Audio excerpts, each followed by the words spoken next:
มาลงสถานีอินชอน National Museum แต่พิพิธภัณฑ์ที่นี่ไม่แพงนะขนาดพิพิธภัณฑ์ที่ดังที่สุดยังราคาไม่ถึง100เลย100 บาทอะนะถูกมากอะทางออกที่2 Please redeem your deposit after getting นี่ไงมิวเซียมนี่เข้าฟรีจริงเหรอทางซ้ายคือ National Museum ทางขวาคือ National ฮันกุนขึ้นบันไดเลื่อนมา National Museum ตรงไป National ฮันกุน Museum ทางขวาเราจะไป National Museum คือทางนี้นั่นไงโดมอันนั้นใหญ่เนาะไม่อยากจะเชื่อเลยเข้าฟรีเฉพาะพลเมืองหรือเปล่าต่างชาติเข้าฟรีไหมแต่ถึงไม่ฟรีมันก็ไม่แพงอยู่แล้วไงมาเที่ยวเกาหลีแล้วมีความรู้สึกเหมือนได้ดูซีรีส์เกาหลีอยู่ข้างๆตลอดเวลาเลยอันนั้นเดินมาถึงด้านหน้า National Museum แล้วอันนี้นี่ Masterpiece from the National Gallery London อ๋ออันนี้ 5,000 วอนนี่เราไปเข้าของฟรีดีกว่า Exhibition Hall ตรงนั้นอะเข้าฟรีก็คือเข้าได้เลยใช่ไหมไม่ต้องติดต่ออะไรเลยประมาณว่าส่วนปกติเข้าฟรีแต่ว่าส่วนสเปเชียลก็คือต้องเสียเงิน Permanent Exhibition Free Entry เดี๋ยวอันนี้มันรูฟที่ปารีสอะเดินเข้ามาจากทางนี้แล้วก็ทางนี้คือทางเข้าเดินเข้ามาได้เลยไม่มีคนตรวจตั๋วแต่มี Security ยืนมองตลอดเวลาไม่ต้องตรวจกระเป๋าด้วยเริ่มต้นด้วย Medieval and Early Modern History แล้วก็ Prehistory แล้วก็ข้างบนก็เป็น Painting Sculpture Craft Gallery คือจริงๆแล้วเราต้องการดูแค่นี้แหละชั้น1อะแล้วปันมาดูประวัติศาสตร์ข้างบนก็คือเป็นพวกรูปปั้นรูปภาพโหประวัติศาสตร์เริ่มต้นที่ยุคน้ำแข็งเลยวะยุคน้ำแข็งเนี่ยคือที่มันเริ่มละลายเนี่ยคือ 10,000 ปีที่แล้วแล้วผู้คนที่อยู่ริมทะเลก็เลยออกล่าสัตว์ใช่ไหมมันทฤษฎีที่ว่าคนมาจากแอฟริกาแล้วก็กระจายไปส่วนต่างๆของโลกแล้วเดี๋ยวนะ 10,000 ปีที่แล้วเพิ่งจะมาจากแอฟริกาแสดงว่าเขาต้องอยู่ที่นี่อยู่แล้วใช่ไหมแสดงว่าคนเอเชียนี่ไม่ได้มาจากแอฟริกาแต่ว่าคนยุโรปอ่ะมีหลายส่วนที่หน้าตาคล้ายคนแอฟริกาแต่เปลี่ยนจากผิวดำเป็นผิวขาวแล้วเขาน่าจะใกล้เคียงกันอยู่อันนี้เหมือนเขาล่าปลาฉลามตั้งแต่สมัยก่อนไหมปลาฉลามหรือปลาอะไรเหมือนมีหอกเข้าไปจิ้มอยู่ในกระดูกผมเป็นประเทศติดทะเลก็อยู่ติดทะเลแล้วจะให้กินอะไรอ่ะก็ต้องกินปลาไหมทำไมไม่มีเมนูหูฉลามมีแต่อะไรจีนเอาไปหมดส่งให้จีนหมดล่ามาก็ส่งหูให้จีนก่อนหน้านี้เคยเป็นยุคน้ำแข็งแล้วพอน้ำแข็งละลายผู้คนสมัยโบราณนี่ก็ออกทะเลก็คือนั่งเรือเล็กๆไปแล้วก็ไปล่าปลาฉลามและก็ปลาวาฬด้วยโดยใช้ช้อนไม่รู้ที่หาพูนนี่แปลว่าอะไรใช้ช้อนเหรอก็ใช้ฟิชฮุกก็คงจะเป็นฉมวกแหอ๋อช้อนนั่นมันสปูนคงเป็นแหแล้วก็เอาไอ้หอกอันเนี้ยจิ้มลงไปติดฉมวกไงพอมนุษย์ยุคโบราณเริ่มมีการตั้งถิ่นฐานก็เริ่มมีการสวมใส่เครื่องประดับต่างๆอย่างที่เห็นนี่คือน่าจะเป็นอะไรกำไลข้อมืออันนี้เอลิงอะต้มหูโอ้ต้มหูใหญ่มากอันนี้รูปร่างเหมือนมีดแต่ว่ามันไม่ใช่มีดมันไม่ได้เอาไว้ทำกับข้าว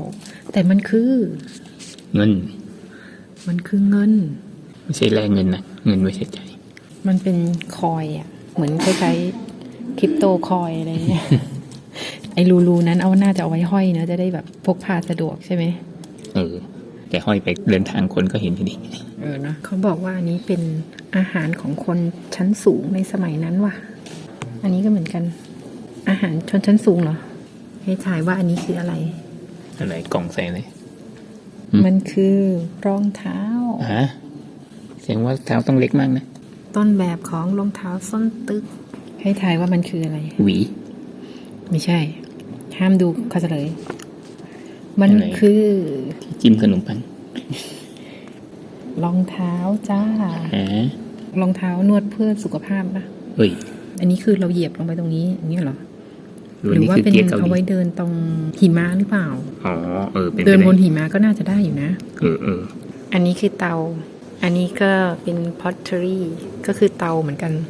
แต่ว่าทำเป็นรูปบ้านน่ารักดีนะมันจะมีแสดงพวกชุดไหมน่าจะมีนะ นี่เรายังอยู่ยุคบรอนซ์เลยนะบรอนซ์เอจอยู่เลย อันนี้เขาเขียนว่า โกคูริยอ โกคูริยอสรุปประวัติศาสตร์สั้นๆ จากอันนี้นะซึ่งเขาก็โยงเป็นไทม์ไลน์มา โอ้ยมันเริ่มต้นตั้งแต่ปี 2,300 กว่าๆก่อนคริสตกาลเลยนะ BCE เอาเป็นว่าจำแค่ไม่กี่ชื่อประวัติศาสตร์เกาหลีก็จำว่ามีโกคูริยอมีซินลาบักเจอันนี้ยุคแรกๆแล้วก็มีโครยอที่มาคือของโคเรียนแล้วก็สุดท้ายโชซอนจำประมาณเนี้ยก็พอแต่ทีนี้คือยุคก่อนประวัติศาสตร์โกโชซอนเนี่ย 4,000 ปีที่แล้วอะก็ขอข้ามไปแล้วกัน 2,000 กว่าปีก่อนคริสตกาลก็คือประมาณ 4,000 ปีก่อนหน้านี้เสร็จแล้วก็อันนี้ยุคประมาณ 2,600 ปีก่อนหน้านี้คือ600 ปีก่อนคริสตกาลก็จะมี3ชื่อมีโกคูรยอรู้สึกว่าจะเป็นทางเหนือของเกาหลีก็คือพื้นที่ของเกาหลีเหนือในปัจจุบันนั่นแหละแล้วก็อีก2อันบักเจกับซินลาก็คือทางใต้แล้วก็อันนี้หลังคริสตกาลแล้วพศ6-900อาณาจักรทั้ง3เนี่ยเหมือนจะมารวมกันจากคำพูดตรงนี้นะก็จะเป็นเหลือแค่ซินลาอย่างเดียวสุดท้ายก็คือรวบอำนาจรวมหมดเป็นโครยอแล้วกันเราไม่รู้อ่านถูกหรือเปล่าก็คือปีคศ900ถึง 1,300 กว่าซึ่งเป็นช่วงที่ตรงกับยุโรปพอดีเพราะยุโรปเองก็เริ่มจะมีการประวัติศาสตร์อะไรต่างๆมีชนเผ่ามีเยอรมนีมีอะไรก็คือช่วงเวลานี้เหมือนกันแล้วก็เป็นช่วงเดียวกับการบุกของมองโกงั้นเราคิดว่ามันน่าจะมีผลอยู่มองโกเนี่ยประมาณช่วงปีนี้เลยแล้วก็ราชวงศ์สุดท้ายก็คือโชซอนอันนี้คนดูซีรีส์ก็จะเจอบ่อยๆก็คือปี 1,400 ถึง 1,900 คศเนี่ยเป็นราชวงศ์สุดท้ายของเกาหลีก่อนที่จะล่มสลายในช่วงน่าจะประมาณไม่แน่ใจจะเป็นช่วงสงครามโลกหรือก่อนสงครามโลกครั้งที่1แล้วก็เป็นช่วงหลังสงครามโลกครั้งที่1จนถึงสงครามโลกครั้งที่2เป็นช่วงที่ญี่ปุ่นเข้ามายึดครองเป็นประเทศสลาดของญี่ปุ่นแล้วก็หลังสงครามโลกครั้งที่2ที่ญี่ปุ่นแพ้สงครามก็ได้ประกาศอิสรภาพอันนี้คือเอาจากไทม์ไลน์ตรงนี้สังเกตอะไรไหมว่าที่นี่ไม่มีเจ้าหน้าที่นั่งอยู่ข้างในแต่ถ้าเป็นที่ยุโรปอะจะมีเจ้าหน้าที่นั่งอยู่ข้างในทุกห้องเลยนะแต่ว่าที่เกาหลีนี่เจ้าหน้าที่จะอยู่ข้างหน้าแต่ข้างในไม่มีแต่ข้างในไม่มีแต่ที่ยุโรปคือเจ้าหน้าที่อยู่ข้างในข้างหน้าไม่มีบางที่จะมาเดินตามเราอีก นี่พวกนี้เขาบอกว่า 8,000 ปีก่อนคริสตกาลก็คือ 10,000 ปีที่แล้วถือว่ามีประวัติยาวนานไม่แพ้ยุโรปนะเขาไปเอาประวัติพวกนี้มาจากไหนเนี่ยนานได้ขนาดนี้เอาพูดถึงเกาหลียุคโบราณนะตั้งแต่ปีคศแบบไม่ถึง100อ่ะจนถึงคศประมาณ600อ่ะซึ่งมันจะแบ่งออกเป็นสัก4แล้วกันข้างบนสุดอ่ะที่ตอนนี้เป็นเกาหลีเหนือก็คือโกคูรยอแสดงว่าเขานี่ต้องมีความภูมิใจของเขาเหมือนกันเพราะว่าเขาคือที่ตั้งของอาณาจักรโบราณที่ยิ่งใหญ่ของเกาหลีใช่ไหมแล้วก็เกาหลีใต้เนี่ยในยุคนั้นแบ่งออกเป็น3แคว้นแรกก็คือมีแต่ภาษาเกาหลีบักเจนี่เก่งไหมดูโซเนี่ยก็คืออยู่แถบๆเนี่ยโซก็คือข้างบนเป็นโกคูรยอซึ่งไม่มีเพราะว่าตรงเนี้ยเฉพาะเกาหลีใต้อย่างเดียวอันนี้บักเจอันนี้กายาอยู่ตรงกลางอันนี้ซินลาซึ่งเราก็เดาว่าทางซ้ายเนี่ยน่าจะค้าขายกับจีนเยอะเลยเห็นมอเยอะเต็มไปหมดเลยเหมือนแก้วมังกรเนาะมอเขาเยอะจังเลยเนาะก็เป็นเกาะแก่งมากมายส่วนทางขวาซินลาเนี่ยน่าจะติดต่อกับญี่ปุ่นแล้วก็ตรงกลางไม่รู้เหมือนกันแล้วเขามีไทม์ไลน์ไงของกายาเนี่ยตั้งแต่ปีคศ42แล้วก็เป็นภาษาเกาหลีหมดเลยแล้วก็สิ้นสุดปีคศ500กว่าก็คือสุดท้ายแล้ว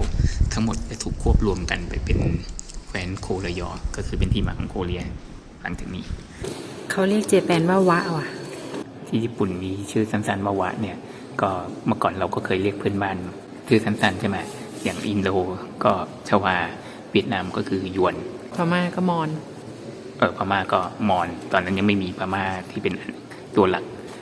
แล้วจากแคว้นทั้ง3เนี่ยกลับมาเกาหลีกลายเป็นว่าซินลานี่น่าจะเป็นแคว้นที่รวยที่สุดพวกนี้คือพูดถึงว่าสามารถผลิตทองได้เองและใช้วิธีการปกครองพวกแคว้นที่เป็นบริวารด้วยกันเหมือนว่าในนี้บอกว่าส่งไม่ได้ส่งทองไปนะแต่ทำเครื่องประดับที่มาจากทองแล้วก็ส่งไปให้เหมือนปกครองได้ให้เงินอะไรอย่างงี้แต่ดีปกติประเทศสลาดจะต้องส่งบรรณาการมาให้ใช่ไหมอันนี้คือประเทศหลักก็คือส่งของให้ประเทศสลาดแทนมันส่งของขวัญไปให้ส่งต้มหูเข็มขัดดาบเดิบส่งของไปให้แล้วก็ได้รับความนับถือ จากการที่เราส่งของไปให้เขา ก็คือเขาบอกว่าตอนช่วงนั้นน่ะ4แคว้นเนี่ยรวมญี่ปุ่นด้วยเป็น5แคว้นน่ะก็คือมีโคคุระยอบักเจซินลากายาแล้วก็แคว้นวะก็คือญี่ปุ่นเนี่ยแข่งขันกันพัฒนา แต่ว่าท้ายที่สุดแล้วก็ต้องมาดูกันว่าทั้ง4แคว้นเนี่ยรวมกันเป็นอันเดียวได้ไงที่ไม่เกี่ยวกับญี่ปุ่นพูดถึงว่าสมัยนั้นอะที่ว่า5แคว้นที่มาแข่งกันรวมทั้งญี่ปุ่นเนี่ยโอ้ญี่ปุ่นประเทศใหญ่กว่าตรงนี้เยอะนะจะมาแข่งขันกันเหรอคือคิดว่าญี่ปุ่นช่วงนั้นนะไม่ได้ใหญ่เท่ากับที่เห็นตอนนี้เหมือนว่าไอ้ทางเหนือเขายังไปไม่ถึงแต่ว่าไอ้ศูนย์กลางสมัยนั้นก็คือเกียวโตใช่ไหมซึ่งอยู่ค่อนไปทางใต้ไงแต่ว่าอาณาเขตประเทศญี่ปุ่นเนี่ยยังไม่ได้แบบคือครึ่งบนอ่ะยังไม่ได้ผนวกเข้าไปมากพอน่าจะอยู่เฉพาะทางใต้คือโอซาก้าเกียวโตลงมามากกว่า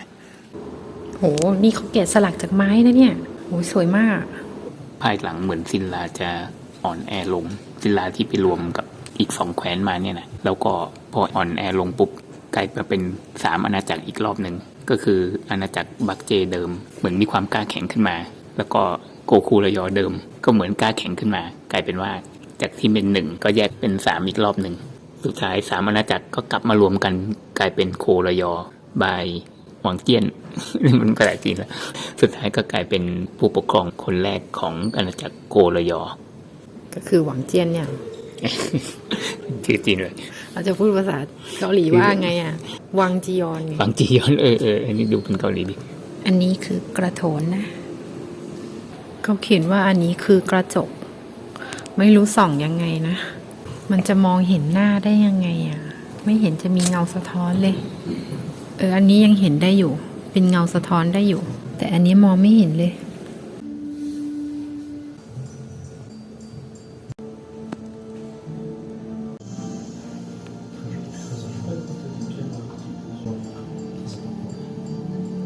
แตกซะแล้ว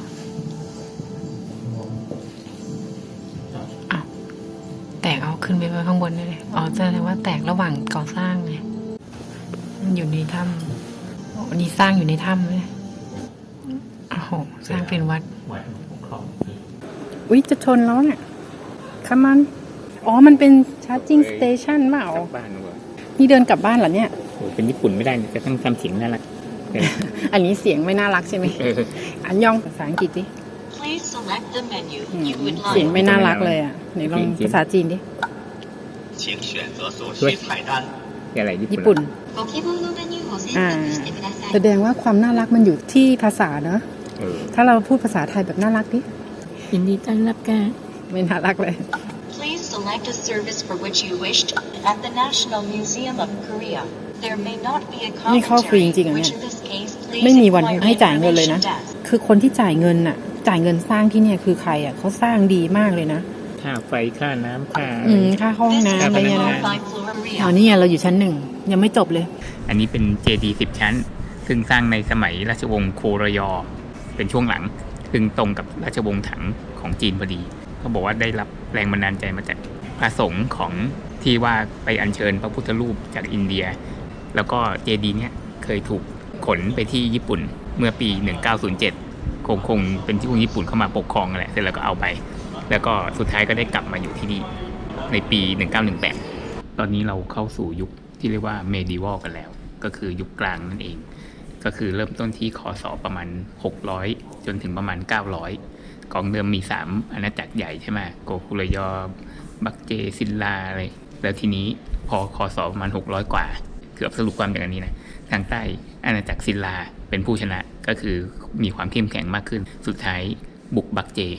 แล้วก็รวมอาณาจักรกันได้คือไปยึดเขานั่นแหละส่วนทางเหนือที่มีโกคุระยอนั่นนะเดาว่าน่าจะเป็นล่มสลายเพราะว่ามีอาณาจักรใหม่เกิดขึ้นก็คือเบาแฮโคระยอที่เกิดขึ้นในคศประมาณ900เนี่ยเกิดจากการรวมกันระหว่างซินลากับบาลแฮก็คืออยู่ด้านบนแล้วก็ซินลาก็คือยึดบักเจมาได้ก็เป็นด้านล่างรวมกันกลายเป็นโคระยอ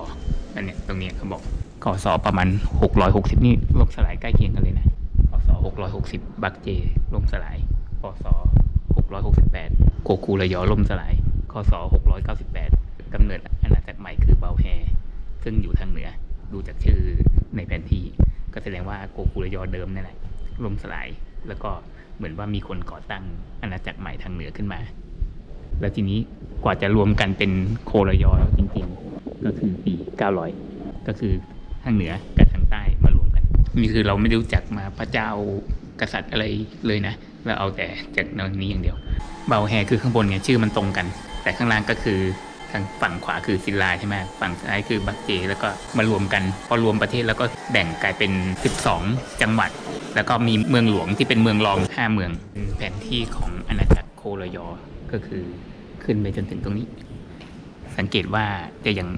กินพื้นที่ของเกาหลีเหนือไปด้วยแต่ยังไม่หมดนะ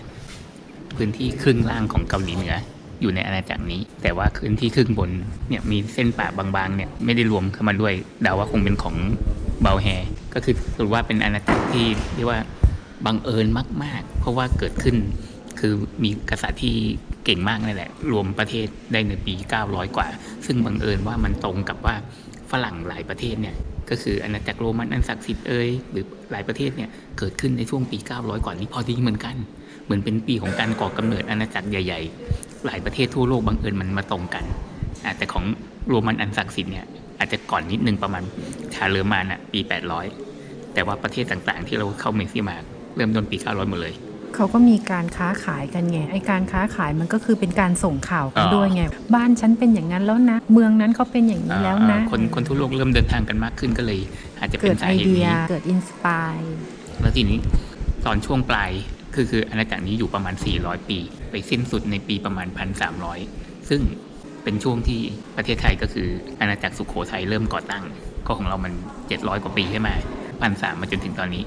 ใช่ไหมแต่ช่วงปลายของอาณาจักรเนี่ยน่าจะโดนมองโกบุกเพราะว่าเจงกิสข่านได้รวมก่อตั้งมองโกมาในปีประมาณ1,200อาณาจักรนี้สิ้นสุดในปี1,300แสดงว่าช่วงท้ายเนี่ยถูกมองโกลุกลานอยู่เลยเป็นจุดสิ้นสุดของอาณาจักรโคลยอซึ่งเป็นที่มาของชื่อโคเรียเกิดขึ้นในปี936เจงกิสข่านรวมมองโกได้สำเร็จแล้วรุ่นลูกกุบไลข่านนั่นแหละเจงกิสนี่เขามีลูกหลายคนนะแล้วตัวลูกคนหนึ่งก็คือกุบไลเนี่ยไปบุกจีนแล้วก็ก่อตั้งเป็นราชวงศ์หยวน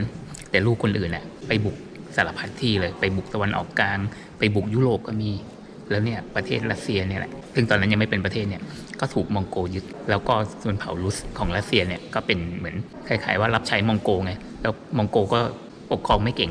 สู้เก่งปกครองไม่เก่งอยู่แค่ไม่ถึง100 ปีก็ไปแล้วฉะนั้นก็เลยก่อกำเนิดเป็นรัสเซียหลังจากนั้นก็คือกินพื้นที่มองโกเข้ามารัสเซียเลยกลายเป็นประเทศใหญ่ก็คือเพราะว่าเอาพื้นที่มองโกมาเป็นของตัวเองนั่นแหละตอนนั้นที่เราไปคาซานนะทีนี้ก็เลยชักสงสัยเพราะว่าเขาบอกว่าทรายนี้เริ่มมีประวัติมาก็คือ700กว่าปีใช่ไหมหลังยุคมองโกพอดีเลยก็เลยว่ามีการอพยพครั้งใหญ่ลงมาข้างล่างด้วยหรือเปล่าอะไรอย่างนี้อะไรมันจะบังเอิญขนาดนั้นนี่มาถึงราชวงศ์สุดท้ายของเกาหลีก็คือราชวงศ์โชซอนซึ่งเขาบอกว่าเอาชื่อมาจากราชวงศ์แรกสุดซึ่งไม่มีรายละเอียดอะไรเลยก็คือที่พูดไปโกโชซอนใช่ไหมราชวงศ์โบราณที่โตก็เอาชื่อจากตรงนั้นมาเหมือนอาโกเลยใช่ไหมอาโกก็คือบรรพบุรุษคือแก่อาโกไงก็เลยเอาแค่โชซอนเหมือนพลิกฟื้นราชวงศ์แรกสุดของเกาหลีขึ้นมาเป็นชื่อนี้แล้วก็คนที่ก่อตั้งก็คือเหมือนเป็นขุนพลในสมัยไหนไม่รู้แหละขุนพลชื่อยีซองมีแล้วพอก่อตั้งราชวงศ์แล้วเนี่ยซึ่งราชวงศ์นี้บังเอิญตรงกับราชวงศ์หมิงซึ่งเป็นรองสุดท้ายของจีนแล้วน่าจะใกล้เคียงกับสมัยอยุธยาตอนต้นของเราก็คือปี1,400 ถึง 1,900 เป็นราชวงศ์ที่อยู่ถึง500 ปีคำบรรยายเขาตัวใหญ่ดีไม่เคยเห็นที่ไหนแบบตัวใหญ่ๆแล้วก็มีรายละเอียดแบบนี้เลยนะบางที่ก็ตัวเล็กอยู่ในป้ายแถมไปตั้งสกายยังกับจะต้องใช้กล้องส่องทางไกลก็บอกว่าอาณาจักรใหม่โชซอนเนี่ยชื่อก็มาจากอาณาจักรเดิมก็คือโกโชซอนก็คือเป็นชื่อของอาณาจักรโบราณเป็นอาณาจักรแรกที่ก่อตั้งในคาบสมุทรเกาหลี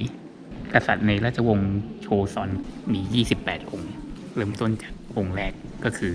ที่พูดถึงเมื่อกี้ก็คือคิงแทโจแล้วก็อื่นๆที่เหลือก็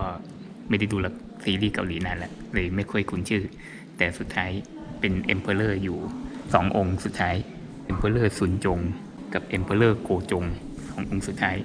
โดยเฉลี่ยแล้วคิงของราชวงศ์นี้ปกครองโดยเฉลี่ยประมาณองค์ละ19 ปีคือในช่วง500 ปีมีคิง28 องค์คิงที่อยู่นานที่สุดก็คือคิงยองโจก็คือคิงองค์ที่21น่าจะตรงกับรัตนโกสินทร์ตอนต้นพอดีคิงที่อยู่สั้นที่สุดคือคิงอินจง องค์ที่12ยาวสุดคือ51ปีเนี่ย51ปี7เดือนอ๋อก็ไม่ใช่28แต่เป็น27พวกนี้คือคิงแต่นี่คือ Emperor ไงนี่คือเฉพาะ Korean Empire อันนี้คือเฉพาะโชซอนใครรู้บ้างว่าช่วง2องค์สุดท้ายเนี่ยเป็นโคเรียนเอ็มพายได้ยังไงเพราะว่าคำว่าเอ็มพายเนี่ยคือจักรวรรดิใช่ไหมมันน่าจะหมายถึงว่าเขาใหญ่มากเขาไปยึดประเทศอื่นมาจนเป็นเอ็มพายอะไรเงี้ยแต่นี่เป็นเอ็มพายได้ยังไงก็ยุคประมาณ1,900เนี่ยที่อยู่ดีๆเขาก็เปลี่ยนตัวเองเป็นโคเรียนเอ็มพายคือจักรวรรดิเกาหลีเนี่ยคือปกติอย่างที่บอกต้องไปยึดคนอื่นเขาให้พื้นที่มันใหญ่ถึงจะเป็นจักรวรรดิใช่ไหมแต่ในนี้เขาพูดถึงว่ากษัตริย์โกจงเนี่ยช่วงนั้นมันเป็นช่วงที่ฝรั่งคือล่าอาณานิคมพอดีไงต้องการทำให้ตัวเองดูเข้มแข็งก็เลยเปลี่ยนชื่อของประเทศเนี่ยเป็นโคเรียนเอ็มพายและตั้งตัวเองเป็นจักรพรรดิเฉยๆเลยทั้งที่ในนี้ไม่ได้บอกเลยว่าไปทำอะไรเพิ่มเติมแต่ว่าบังเอิญช่วงนั้นเป็นช่วงที่ญี่ปุ่นรบกับรัสเซียพอดีแล้วญี่ปุ่นก็ชนะญี่ปุ่นก็เข้มแข็งขึ้นมาในตอนนั้นแล้วญี่ปุ่นก็เหมือนจะมายึดครองเกาหลีทำให้เกาหลีกลายเป็นว่าถูกลดอำนาจลงคือเพิ่งเป็นจักรวรรดิได้แป๊บเดียวก็ถูกลดอำนาจคือโคเรียนเอ็มพายแค่10 กว่าปีนะคือเป็นเฉยๆเลยอ่ะไม่ได้มีอะไรเพิ่มเติมเลยจากอันนี้นะคือปกติจะต้องไปรวมเมืองเล็กเมืองน้อยเมืองรอบๆข้างรวมเผ่าต่างๆอ่ะก็อย่างเช่นที่ออสเตรียเนี่ยเมื่อก่อนเคยเป็นจักรวรรดิออสเตรียฮังการีใช่ไหมเพราะว่าไปรวมฮังการีรวมเช็กริพับลิกสโลวาเกียเข้ามาเลยกลายเป็นจักรวรรดิออสเตรียฮังการีนั่นคือจักรวรรดิได้อันนี้คือโคเรียอย่างเดียวอ่ะจะเป็นจักรวรรดิได้ยังไงรอบข้างก็มีจีนใหญ่ญี่ปุ่นอีกไม่ได้มีไปยึดที่ไหนได้เลยเดาว่าแบบนี้ช่วงล่าอาณานิคมของฝรั่งเนี่ยซึ่งความกระทบกับท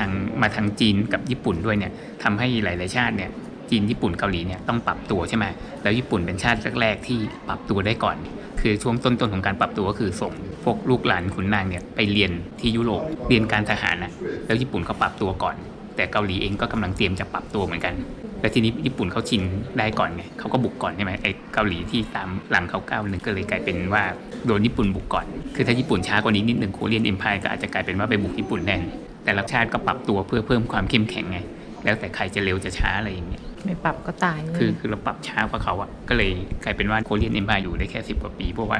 ตัวญี่ปุ่นที่ก้าวเร็วกว่ามาบุกซะก่อนเหมือนเป็นการเขียนเสือให้วัวกลัวแต่บังเอิญว่าวัวมันดันไม่กลัวไงเพราะมันรู้ว่ามันเป็นเสือที่ถูกเขียนขึ้นมาแต่ว่าไปแล้วถ้าเกาหลีเหนือกับเกาหลีใต้รวมกันได้นี่นะพื้นที่ก็ใกล้เคียงญี่ปุ่นเหมือนกันนะเนี่ยสีทึบนี่คือเกาหลีเหนือกับใต้ไงซึ่งปัจจุบันมีแค่นี้เกาหลีใต้ครึ่งล่างนี่ถ้ารวมกันนี่เป็นกับประเทศคู่แฝดเลยนะญี่ปุ่นเอาไอ้ฮอกไกโดมาติดตรงเนี้ยก็คล้ายๆกันอยู่เหมือนกันนะเหมือนเป็นกระจกกันเลยนะคือเมื่อก่อนอ่ะมันเป็นทั้งหมดแต่เพิ่งจะมาจับแยกก็คือช่วงหลังสงครามโลกแสดงว่าเมื่อก่อนมีความยิ่งใหญ่ก็ใกล้เคียงกันก็คือลงมาก็เจอฟุกุโอกะของญี่ปุ่นเนี่ยก็คือญี่ปุ่นเนี่ยอยากจะยึดครองจีนตั้งนานแล้วไงเขาก็อาศัยเกาหลีเนี่ยจะเป็นทางผ่านแต่ว่าก็เกาหลีไม่เคยยอมก็เลยไม่ได้บุกจีนสักทีจนกระทั่งสงครามโลก Great Map of Korea อันนี้ไงจักรพรรดิโกจงคือคนที่เปลี่ยนตัวเองจากคิงเป็นเอ็มเปอเรอร์แล้วก็ตั้งโคเรียนเอ็มพายขึ้นมาน่าจะเป็นองค์รองสุดท้ายแล้วซีรีส์เกาหลีที่เราดูมาที่หล่อๆอยู่ไหนหายไปไหนหมดเพราะว่ารูปทำนองนี้ก็มีแต่อายุเยอะแล้วก็หุ่นท้วมๆทั้งสิ้นส่วนหนึ่งของการปรับตัวในสมัยนั้นเพื่อที่จะต้านกับกระแสล่าอาณานิคมเนี่ยก็คือการสร้าง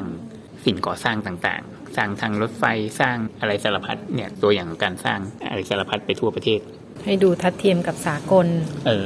แล้วก็เปลี่ยนการแต่งตัวหรือว่าส่งคนไปเรียนถ้าเรามีของอะไรสักอย่างหนึ่งแค่อันเดียวเนี่ยนะมันก็จะดูมีคุณค่าเวลาจัดโชว์เนี่ยแล้วก็จะสวยงามอลังการแต่ถ้าเกิดมันมีเต็มไปหมดเลยเนี่ยก็จะเป็นอย่างยุโรปก็คือวางเต็มตู้เลยฉะนั้นถ้าเรามีอันเดียวก็คือ ทั้งห้องมีอยู่หมวกเดียวแต่ถ้าหมวกนี้ไปอยู่ที่ยุโรปเมื่อไหร่ซึ่งมีเยอะมากฉะนั้นก็จะเต็มตู้ยิ่งเดี๋ยวเป็นที่กรีซเนี่ยโอ้โหวางเป็นตับอย่างกับของถูกเลยมีอันเดียวทั้งห้องเดียวที่จัดแสดงสามารถหาได้ทั่วไปในยุโรป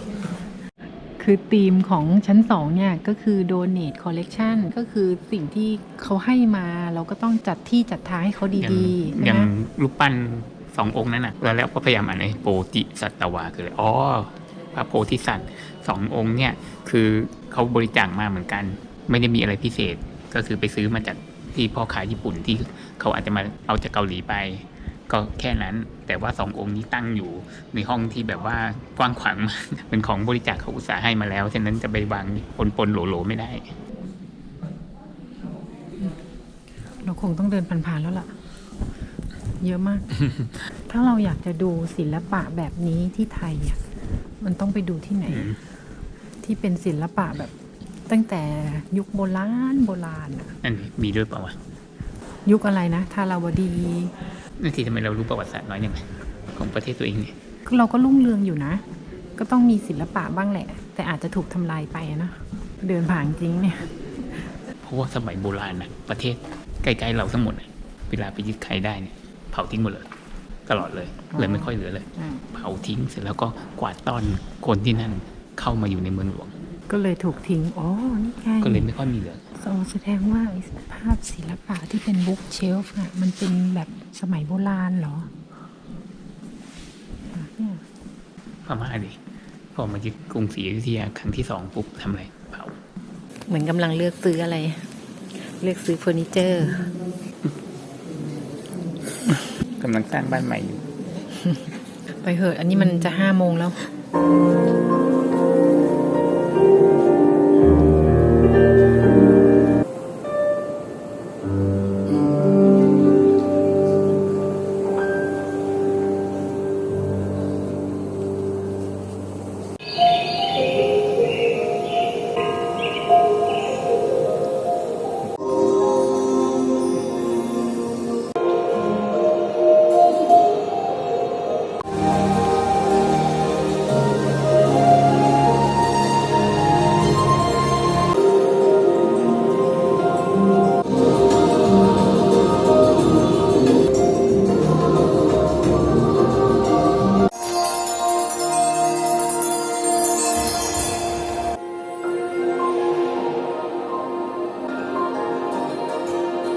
อ๋อ มีรูปเราด้วยนี่ไง